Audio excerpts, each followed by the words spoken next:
All right, welcome back. Welcome back. And in this episode, or last time, what we did is we figured out how to put some coins in here. So in this time, we're going to make more coins, like a coin pouch that you can pick up that'll have just more than just one coin. And then next time, we'll do a chest. But before we get started, I was thinking if you come and hit this NPC, let me show you what's happening. There's a bug, and we need to fix it. So let's go grab this torch off the wall, equipped our torch. And if you hit this NPC, but you add another NPC in there, so there's two of them now, right? So, right, watch his health go down. Now, the other one should not be affected, but when you go up to him, his health bar is down. So we need to fix that before we go forward, because we don't want to get too much stuff in this game and it be wrong. So let's fix that so that each instance of this NPC has its own health. So the first thing we need to do is pull up your here, let's see. Pull up your enemy HUD and your blueprint for your NPC. So on your enemy HUD, this is what it looks like right now. We actually can delete all of this.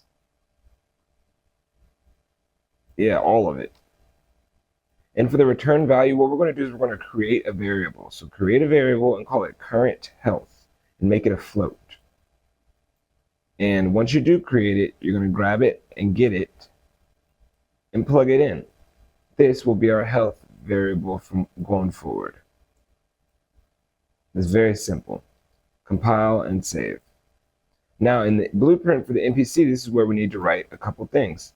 So right click and we're going to do a custom event, add custom event, and then this one is going to be called set widget. So name the custom event set widget. I put two T's because I already have it. Now, what we're going to do next is we're going to get this widget that the enemy has. So the widget, drag it off and get it. And then drag from there and say get widget, or get user, user widget. And then from there, we can cast to the enemy HUD. So cast, you can just really just type in enemy HUD, and it's going to cast to that widget. Now we've got the object in place, compile and save. From there, what we need to do is we need to get the health. So there was a health that was there. So let's see what happens. Before you do it, we can, as the enemy HUD, we'll drag off of here and promote it to a variable. Since I already have one, this is what it would look like. So it would just be set here, boom, boom, boom, boom. So that's our variable now. And now what we can do is we can set the current health. The current health that we just made. So drag off of here and say set current health and plug that up. And what we want to do is set the current health to the enemy's health. So we have a health integer right here. So get health. And then what you want to do is get max health as well. And for health, we want to convert it to a float. So write to float.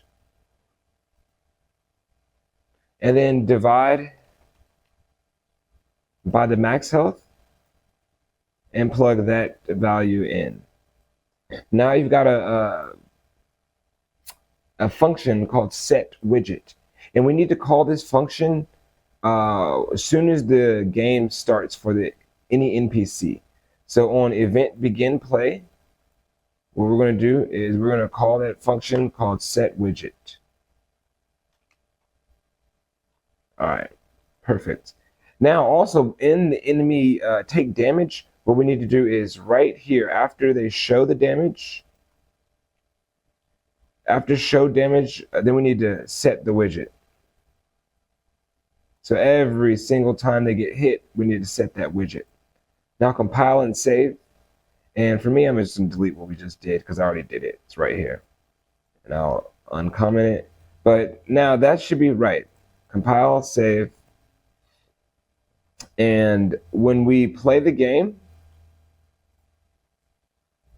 it'll be right now. So we walk up to this guy, you see his HUD. Let's go grab a torch off the wall, and let's go hit him with it now. So his health's going down, but his other one, no, his health is still up. So that problem is now fixed. And so we don't have to worry about that going forward. All right, now, since we have that out the way, let's go ahead and put this money bag in the game.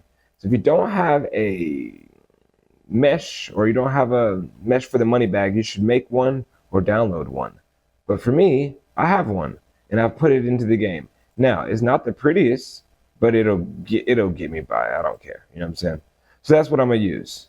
Now, for the coin, what do we have here? We have everything. We want everything to happen the same way. So what we can do is we can make a child blueprint of the coin. Create a child blueprint. And we're going to call this one coin bag BP underscore BP. All right. Now in the coin bag, what we need to do is double click on it. In the actual coin, we need to replace that with the coin bag. So the one that you downloaded or created, click on it, put it in there. Now I've got a nice little coin bag going on. Compile and save. And again, to make sure it's the right size, drag it into your world. Yeah, drag it into your world like this. Now that's way too small for me. So I'm going to up it the size. It should be like that, right? All right, cool. Now that we've got that in the game, we need to tweak the code for it. So let's look at our code for our coin real quick, because this bag is following that exact same code. So for the coin, we have one little on component overlap, and that's the sphere. Now what we can do is, actually let's just copy this whole thing. And so copy straight to the coin bag, paste it here. Everything should work out pretty much good, but the money amount, let's set it to a variable this time. So I want to do a random integer in range. And this money could be anywhere between what, let's say $10 and $26. I just said a random, let's say $54. Okay.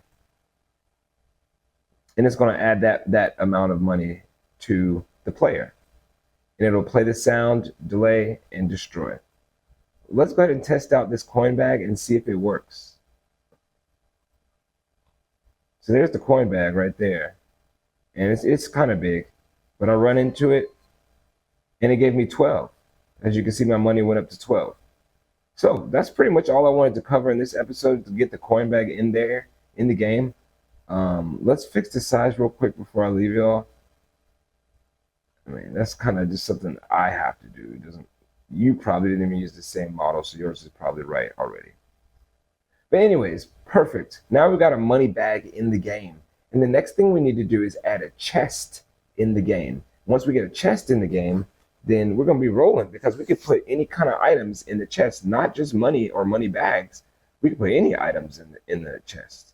So what we're going to do is save this, save everything, and I will holler at y'all in the next one. Peace. Run to the money, on my feet, don't fail. The DA and the judge wanna do their best to jail. I done heard it all.